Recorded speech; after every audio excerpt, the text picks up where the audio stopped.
at this point, the chair rules that we shall proceed. So the Honorable Franz Castro may now proceed with her interpellation. You have the floor, ma'am. So, Madam Chair, siguro first observation, no, yung on the budget for the 2024, yung Vice President na nagsabi, Madam Chair, na slow and low utilization. So nakita naman natin doon sa presentation. So yung utilization ay napakababa. Pero syempre comment ko lang, no, mas mabilis siya sa confidential funds. 100% in 11 days. Madam Chair. So, Madam Chair, so according to the utilization of the confidential and intelligence funds submitted by the COA to us, no, so we have here surveillance and monitoring. Sabihin ko lang, Madam Chair, no, yung purchase of information out of 125 million confidential funds in 2022, purchase of information 14 million, payment of reward 10 million, rental and other incidental expenses relative to the maintenance of safe houses 16 million, purchase of supplies 35 million, provision of medical and food aid 40 million, payment of incentives or traveling relative to confidential operations, 10 million. So a total of 125 million conducted surveillance in 132 areas in 11 days. So 100% utilization. Madam Chair, I have also here a report about the notice of disallowance. According to the notice of disallowance, the COA disallowed 73,287,000 out of 125 million confidential funds used by the OVP in 2022. So this is 58.63% of the 125 million. So can you confirm, the Vice President? Madam Vice President. Madam Chair, since you allowed her a snide comment, you will allow me a snide comment as well. So my question is, Madam, can you yes. confirm? Yes. Yeah, okay. Diba? Okay. Yes, Madam Chair. So Before you proceed, may I remind both our guests and our resource You should have persons reminded her when she said the refrain line, diba? I called your attention, Madam Chair. You did not recognize me. So, ngayon, sasabihin ko na, if you allowed her that, you allowed me a snide comment as well.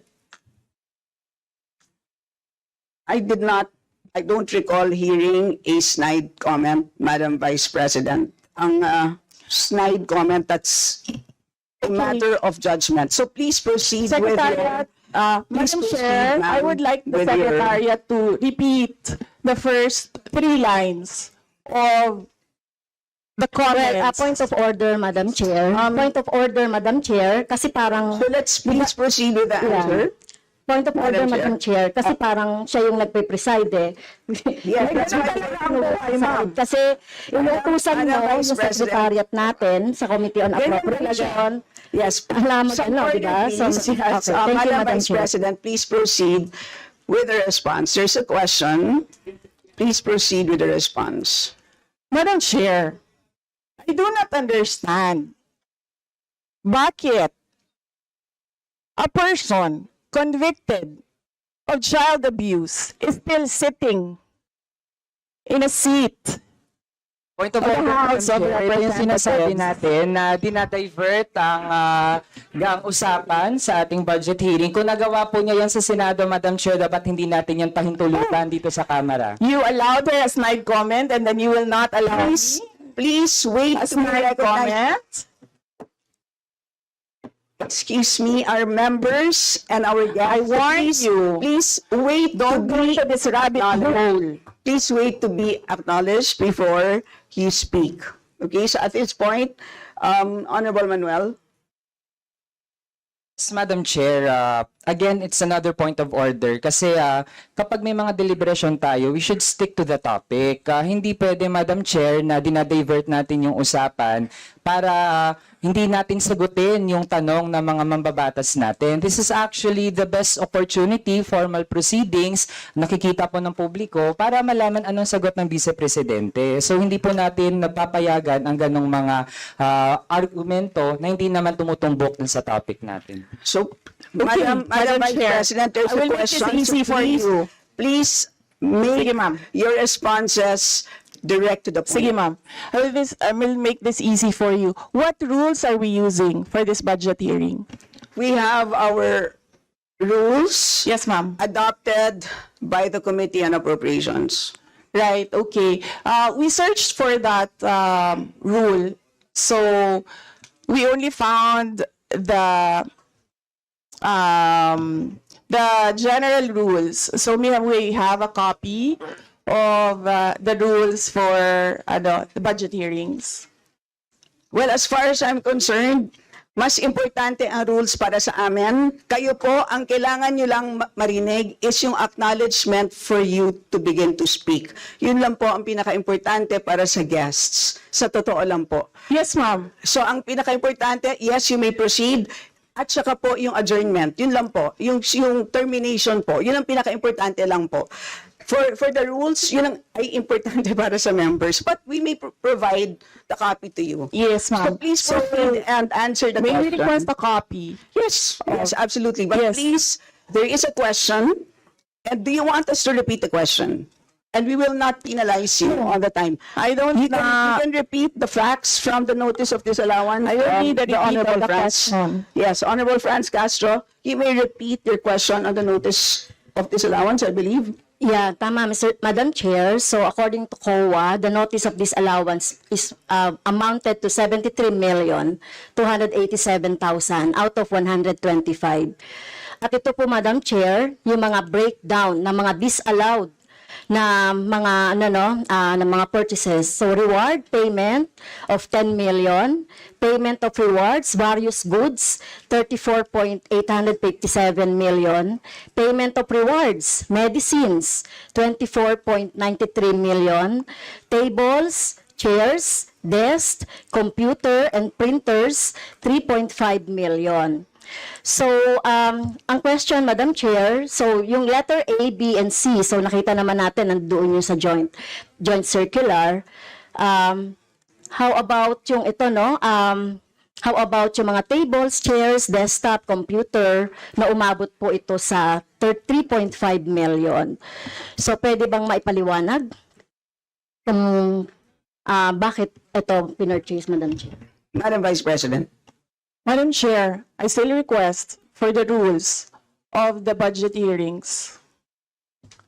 Okay, Vice President. gusto mo sagutin ko, ma'am. Yes, Madam. This is a hearing of the budget of 2025. Nasaan dito ang confidential funds? Yung tanong niya, Madam confidential Chair. funds. Nasaan dito? Honorable Madam Franz, Chair, ito yung continuing, continuing questions pa natin noong 2024, during the last budgets. Hindi na ipaliwanag itong 125 million na alam naman natin na wala ito sa budget ng 2022. So, ito, Madam Chair, sa rule naman natin, lahat dito tinatanong no? So, according to the budget, whether it is in the past, kasi nakikita natin yung utilization noong mga budget, kahit na yung past years, ay pwede nating busisiin dito, Madam Chair. Tama ba ako, Madam Chair? I will agree with you, the Honorable Franz Castro. You may proceed, Yes, Madam ma'am. Vice President. Yun yung sagot ko, ma'am. Nasaan ang topic natin dito at ang pinasubmit ninyo sa amin is the budget proposal of 2025. Where in the budget proposal of 2025 is the item confidential funds. In aid of legislation nga ninyo, nakalagay nga doon sa rules ninyo, diba? The discussion should be germane to the topic. The topic is the 2025 budget proposal. Now tell me, Madam Where Vice President, the Honorable Franz confidential Castro has already provided a sufficient explanation for why she asked the question. So please proceed with your answer. Madam Chair, It's a very why are simple we question. discussing the budget of 2023 and 2024? Honorable Franz Castro. So kung ayaw niya sagutin, Madam Chair, so let me go through na lang with my question kasi related naman ito. Remember, Madam Chair, question natin ito noong last year at yung 125 million na ito ay hindi ito maipaliwanag, no? Dahil nga confidential no? Nagtago sa word na confidential. At ngayon, kailangan nating maipaliwanag at it is in the interest of the people. Yung 125 million na ito, Madam Chair, kaya kailangan ito na mabusisi at kailangan ito maipaliwanag ng OVP. Kaya hindi tayo pwedeng questionin ng mga rules, questionin ng mga topic, etc. Dahil related din naman talaga ito sa budget, Madam Chair. Madam Chair, Yes, you may proceed. I request that the chairperson of the Finance Committee preside over this hearing. Madam Vice President, with due respect, you are not allowed to do that, Madam Vice President. You are not allowed to introduce any motion.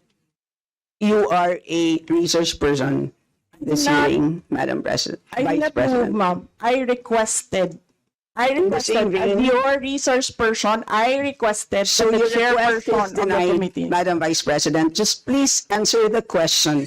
The issue on confidential funds falls squarely within our discussion of your 2025 budget. Narinig mo yung sinabi niya, ma'am? Narinig So mo yung please proceed. nakikinig ka sa kanya kanina? Absolutely. Walang rules dito. Please proceed and answer the question. It's a very simple question. Di ba? Please explain the specific spending on those items that she enumerated, amounting to a total of, Honorable Franz, do you want to Amounting repeat to a that? total of 73.287 million. So, dahil may notice of disallowance, so ibig sabihin, Madam Chair, illegal ito at not in accordance with the joint circular by the COA, DBM, and other related agencies. So kung ito ay dinisallow, so ibig sabihin illegal yung paggamit nito. Madam Chair, nitong mga items na binanggit ko po, Madam Madam Chair. Chair, Madam Vice President. you cannot allow a member of the House to just claim that it is illegal.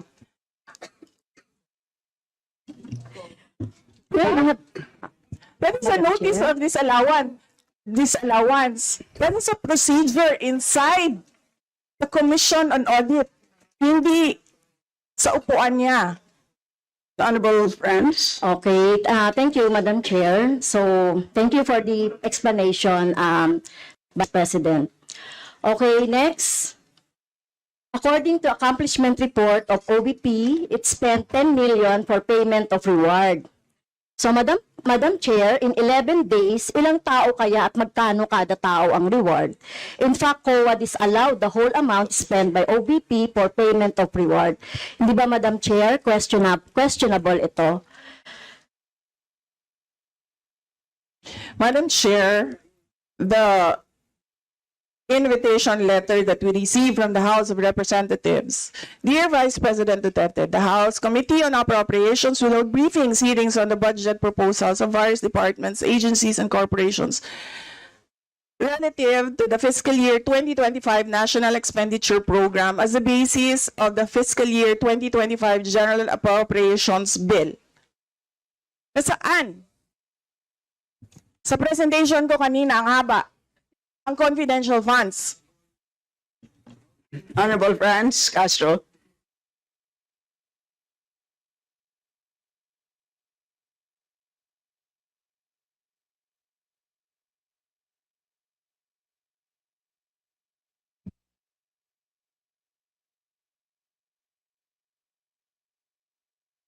Can we request our technical people to fix the mic?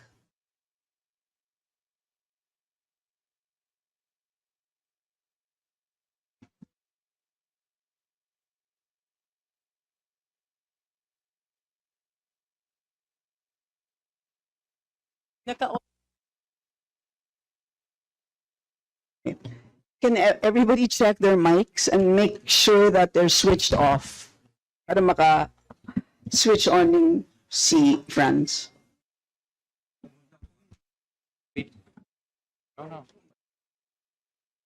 Meron na ako. Meron na. Add even yata to.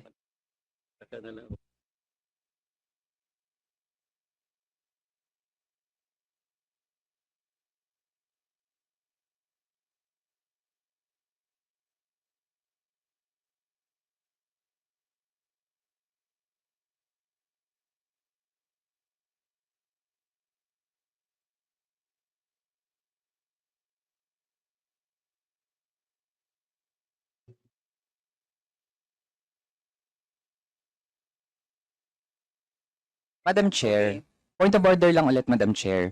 Kasi kailangan lang nating ma-establish, I would assume hindi naman po pinanganak kahapon ng ating resource person. Practice po natin sa Madam House Chair, that is a bago polite po- remark. na para po tayo ay makapagtalakay ng budget na pinopropose para sa susunod na fiscal year, chine-check natin paano din gumagastos yung mga ahensya even in the current year and in the past year. Also, Madam Chair, Section 162, Rulings as Precedents, rulings on questions raised by members shall form part of the parliamentary practice of the House. At practice po natin since time immemorial na hindi lang po ang proposed budget yung tinatalakay. Kasi yung performance ay dapat bahagi din ng discussion. Yun lang, Madam Chair. Noted. Honorable Franz, could you kindly check if your mic works? Okay, thank you, Madam Chair. So, so yun po, no, yung sinasabi natin kanina, yung payment ng reward, the resource person can answer this. Questionable, tingin ko ay questionable ito. Okay? So, next, according to the accomplishment report, isa sa pinaggamitan ng OVP ng confidential funds ay yung provision of medical and food aid. This is not allowed under the Joint Circular number 2015-01 dahil kailan pa naging confidential fund ang pagbibigay ng ayuda. Or kung ito naman ay ginamit sa mga ginamit na tao or informant in 11 days. So paano kaya ginamit itong 40 million na ito, no, para sa medical and food aid in 11 days, Madam Chair? So yun yung tanong ko. Kung hindi ito ginamit doon sa mga aids, medical aid or food aid, pero paano kaya, Madam Chair, ginamit itong 40 million na ito as a medical and food aid ng ilang tao in 11 days? So yun po yung tanong natin, Madam Chair. Madam Vice President? Madam Chair, the subject of this hearing is the OVP 2025 budget proposal. We do not have an item of confidential funds in the OVP budget proposal. Honorable Franz? So, may I continue, Madam Chair? Isa sa bumubukol na confidential fund ng OBP noong 2022 ay nasabi ko na, Madam Chair, yung medical and food aid at saka yung mga purchase of supplies. According to the accomplishment report, the OBP spent 40 million now for medical and food aid in 11 days. So, ang ibig sabihin nito, Madam Chair, konting math, pumapatak na 3.64 million kada araw ang gastos, no, para sa food and medical aid. So hindi natin maintindihan, Madam Chair, paano ito ginastos in 11 days, no? 3.64 million kada araw dito sa item na ito. Madam Vice Do you want to President? comment? Madam Vice President? I did not call you, ma'am. It was Representative Arroyo who called you. The chair would like to remind both the resource persons and the members to please wait to be acknowledged before you speak. Yes, ma'am. So, Tinawag you mo mean, ako. yes, For what, ma'am? to respond. So any comment, Madam Chair, dun sa sinabi natin based dun sa accomplishment report. So kung gagamitan natin ng konting math, 3.64 million kada araw ang gastos para sa medical and food for 11 days. For how many people ba ito? Madam Chair, the topic and the invitation of the House of Representatives to the Office of the Vice President for this hearing is the 2025 budget proposal. There is no confidential funds in the 2025 budget proposal. For the information of the body, the letter that we sent, our Madam Vice President, reads as follows. In the second paragraph, we noted the following topics to be discussed. Item number 3 is comparative budget allocation and utilization rate from fiscal year 2019 to 2023. That's item number 3. So I can provide you copies of the letter. So clearly, confidential funds spent in 2022 falls squarely within that. So yes, Honorable Francie, may proceed. Yes, Madam Chair. So, mukhang hindi na tayo sasagutin ng hindi na ako sasagutin ng ating Vice President. So, sa bawat sagot kasi na ganyan ng ating Vice President, for the record, since ayaw magpaliwanag ang BP, so ibig sabihin nito, yung paggastos ng 125 million ay na pera ng taong bayan ay hindi maipaliwanag. So, yun lang, Madam Chair.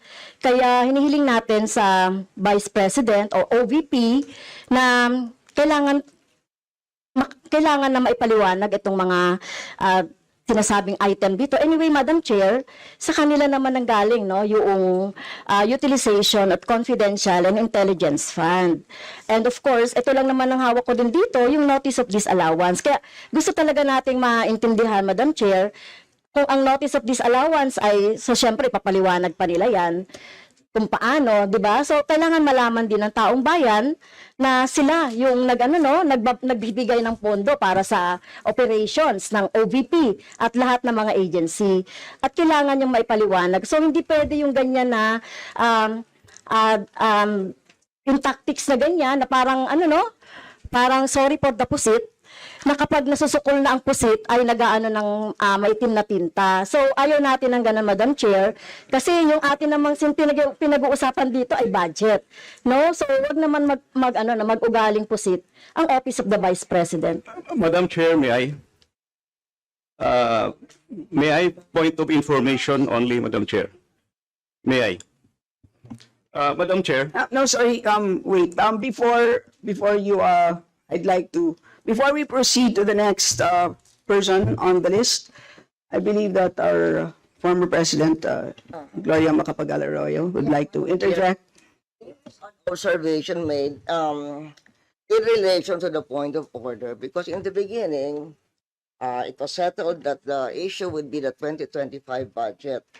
And in all our hearings, to what I recall, when we want to question something about performance, we question the 2024 budget, not the 2023 budget. What is being questioned now is the 2023 budget, which was discussed very extensively last year. And that is the reason why the House removed the confidential funds. So that issue has already been, to my mind, for purposes of the budget hearing, laid to rest. So that's my observation, Madam Chair. We note that, Madam former President, but of course we know that yung pong pondo ng 2023 ay of course pwede pa rin maging continuing appropriation hanggang 2024.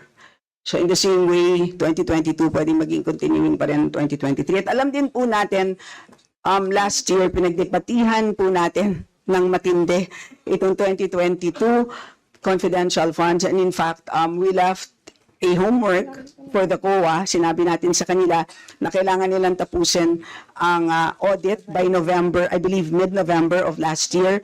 And since then, hindi na natin alam kung ano nangyari. So that's the reason for why tinatalakay natin ito. And it's a big amount of money. I believe we owe it to the people to understand what happened. Of course, tinanggal na natin noong 2024. Gusto natin malaman, tama ba yung ginawa natin? Kasi baka naman nagkamali tayo. So I think it's worth assessing what we did in 2024 in order to know what to do in 2025. So with that, let's proceed with our next Madam Chair, interpreter. may I? Is this just a point of order? Not a point of order, but We will I only, would just we will, you may wish want to to be a be, rejoinder of what you may wish to be, unless it's a point of order, you may wish to be listed. I can put you here, sir. parliamentary inquiry, Madam Chair.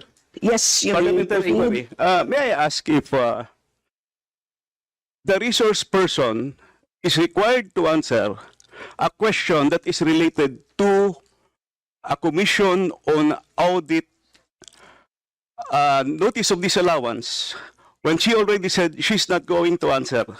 Also, the notice of disallowance is addressed to the office of the Vice President. And just to make it clear, a notice of disallowance is not a judgment. It is a request, it is an order from the Commission on Audit for the particular office to explain what are the particulars. At saka hindi na yan legislation side. That is already on the accountability side in the budget cycle. So, my parliamentary inquiry, Madam Chair, is that nagsabi na nga siya na hindi siya sasagot and it is related to the COA notice of disallowance. And, just to add, sinabi na rin ni former President, it was thoroughly discussed in the previous year. In fact, tinanggal sa budget ng 2024 yung confidential fund. And we know that there's a pending case on that also. To discuss that further might somehow prejudice or be biased whatsoever. So, yun lang po, Madam Chair. All right, salamat. On your inquiry, the only requirement is to provide a direct response on the question. Meaning to say, a response that is directly related to the question. Meaning to say, kung may question at ayaw niyo pong sagutin niyo ng diretsahan na hindi po ako sasagot dun sa tanong. Ang problema po kasi, ang response ay naging hindi related dun sa tanong. Halimbawa, may tanong, ang sagot ay paglalarawan doon sa nagtanong. So, hindi naman yon klaro na hindi yon directly related dun sa tanong. Kaya, yun po, I think it's a reasonable ask. If there's a question, you may or may not answer. You're not compelled. But you just please say, I do not wish to answer. That's it. At least we know it's a direct response. And with that, we move to the next Madam Chair, person on the list. Madam Chair. Madam Chair. Hindi na po tayo matatapos. Yan ang sinabi ko sa iyo kanina. Ayaw mo maniwala sa akin eh. Aabot talaga tayo ng bukas dito. Diba? Madam Chair. Is this an inquiry regarding? He said, Yes, and Yes, please, ma'am. I remind also our Yes, ma'am. resource persons to please act in a respectful manner. Pasensya na po, hindi po kasama sa poder ninyo ang pagpa-fire ng presiding officer ng hearing na to. So yes, you need to so proceed if po. you allow members of the House of Representatives lines like what you just said, like pusit, bakit mo ako kinukrucify for saying a fact that somebody is convicted of child abuse sitting in the chair? Pusit, and then I cannot fire the presiding chair. So bakit? Yes, we Bakit napaka one-sided nito, ma'am? noted po. Dahil ba madami kayo dyan sa kabila at nag-iisa ako dito? We note all your comments, ma'am, and let us now proceed. Thank you, ma'am. Thank you, ma'am. Madam Chair, point of order. Yes, the Honorable Benny Abante. I just came in and I hear this. We're not talking about the budget, we're accusing each other here. I'd like to find out from the resource speaker if this is the kind of hearing that we're going to have. Sir, I am not the presiding officer of this hearing. I know, Yes, sir. but the thing is, you're asking questions, Madam Chair. The resource speaker does not have any right to ask questions. Or do you have? Where is that Madam Vice in your President, rules that Madam a Vice resource President, person this is a cannot budget hearing. request for clarification? Some order, please. Some order, please. Yes, Honorable Benny Abante, you may proceed. I'm just asking a question to our resource speaker, you know, because she's asking a question and she's accusing some of the members of this committee. I just would like to find out if we are the ones that have the right to ask questions and her right is to answer the questions of the committee. Okay, so we Yun got- lang po sa akin yung point of order, Madam Chair. Yes. I think you understand me, Yes. Madam Vice President, am I right? No, sir. I'm gonna ask No, so- the chair to ask you to clarify what are my Yeah, accusations. please wait to be recognized, ma'am. Pasensya na po. So again, I'd like to remind our resource persons that you are here, you're invited to answer, to present, and you've done that. Thank you very much. And at this point in time, you're here to respond to the questions of our members, and we request you to please respond in a direct way. So, with that, I'd like to recognize from the majority the Honorable Milagros Aquino Magsaysay.